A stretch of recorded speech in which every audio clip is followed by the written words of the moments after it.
Mitch Fifield, good morning. Welcome. Good to be with you, Barry. You wouldn't want too many more weeks like last week, would you? Disunity is and always has been deadly for political parties. Well, Barry, I think we've displayed an incredible degree of unity since we had the change in September last year. What were obviously very difficult events and which do take some people time to process. Bearing that in mind, I think we've done remarkably well in presenting a united front and focusing on the people's business. But last week, just to look at last week, that Tony Abbott attacked Malcolm Turnbull, in effect, for what might have been a spurious claim over the submarine deadlines, and Malcolm Turnbull put him back in his box.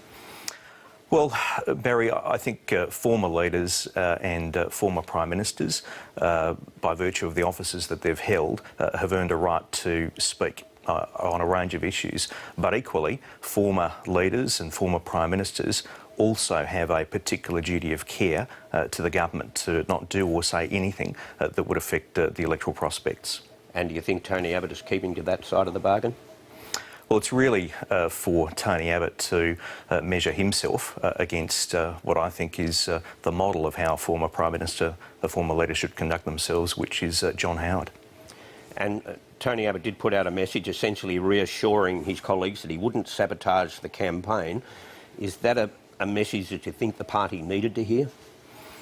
Well, every party member wants us to win the next election. Every party member wants to see Bill Shorten never occupy the lodge, never have his hands on the levers. Every member of the party, every member of Parliament needs to keep their focus on that. Yeah, Tony Abbott made that point in a slightly different way. He said that whatever concerns he has about the Turnbull government, they pale in comparison with the prospect of a Shorten government. So he's actually saying, I don't like Malcolm Turnbull very much, but Bill Shorten's even worse. That's not much of a message.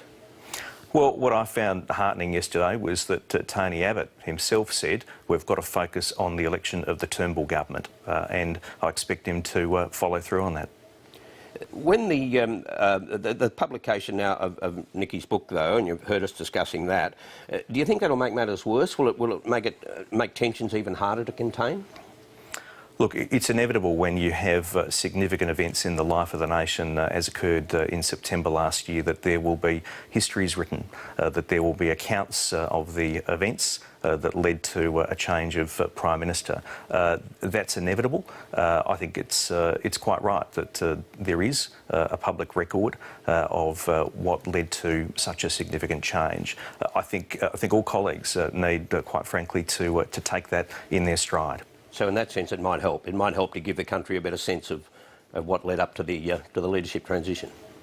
Well, people will ask.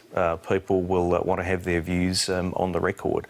The important thing is that there be respect for the views that people are presenting. I mean, it's just not real world to expect that there won't be authoritative accounts of events as occurred in September. At the John Howard anniversary dinner during the week, it seemed that Tony Abbott was much better received than Malcolm Turnbull was, and yet the people, I think it's fair to say, and the polls indicated that, embraced Malcolm Turnbull when he became the leader. Do you think the Liberal Party will ever embrace him in the same way? Look, the Liberal Party has embraced Malcolm Turnbull. Whenever I've seen Malcolm at party events around the nation as Prime Minister or as Communications Minister before, he's been extremely well received. Be in no doubt, the Liberal Party membership, Liberal supporters want to see Malcolm Turnbull remain as Prime Minister and win the next election. Part of the reason that perhaps the people embraced him was that they saw the party moving more towards the centre. In retrospect, were they wrong to assume that?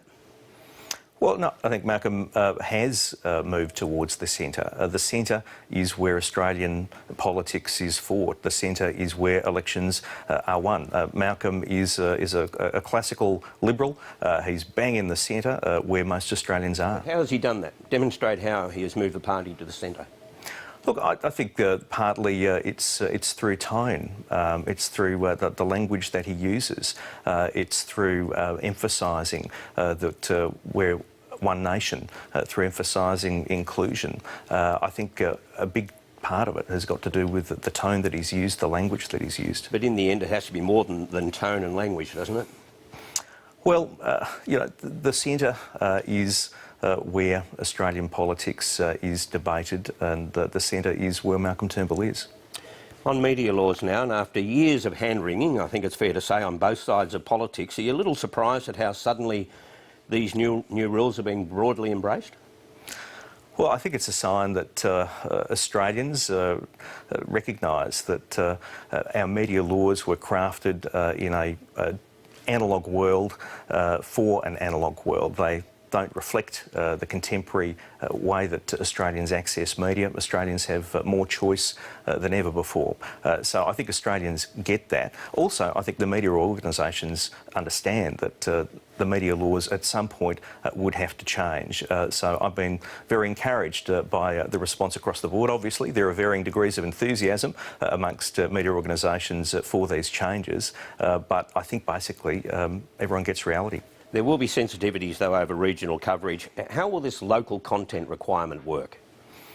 Well, at the moment, there's a requirement in what are known as the aggregated regional TV markets for 720 points of local content. What does that really mean? What does Well, that that essentially is a proxy for the number of minutes of local content that there are over a 6-week period. What we're proposing is that after a trigger event, namely reconfigurations, changes in ownership that would see a group of TV licences have more than 75% audience reach nationwide, that there would be a new and higher baseline of local content, which would be 900 points of local content. And we're also including in the point system an incentive for regional TVs to actually produce and film local content. So they get bonus points if in their news they have local footage. Right, and on the anti-siphoning rules, and you haven't spoken a lot about that because it's not part of this package, but I gather it is something that you will be looking at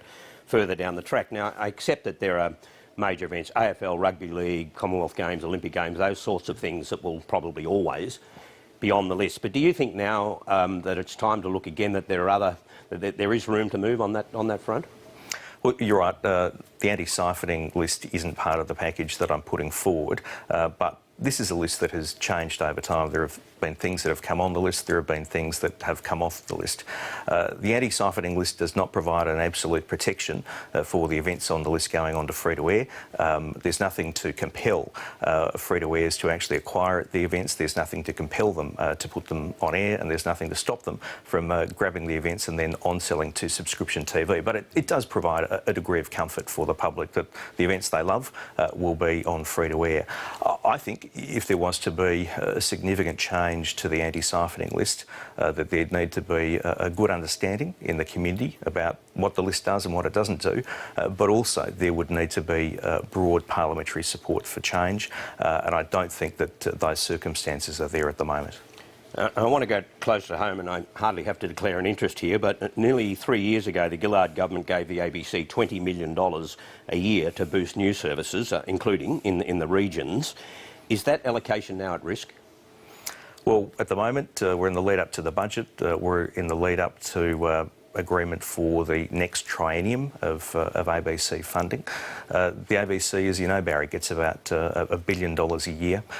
Part of the ABC's core business should be, and will always remain, I hope, providing services to people in regional Australia.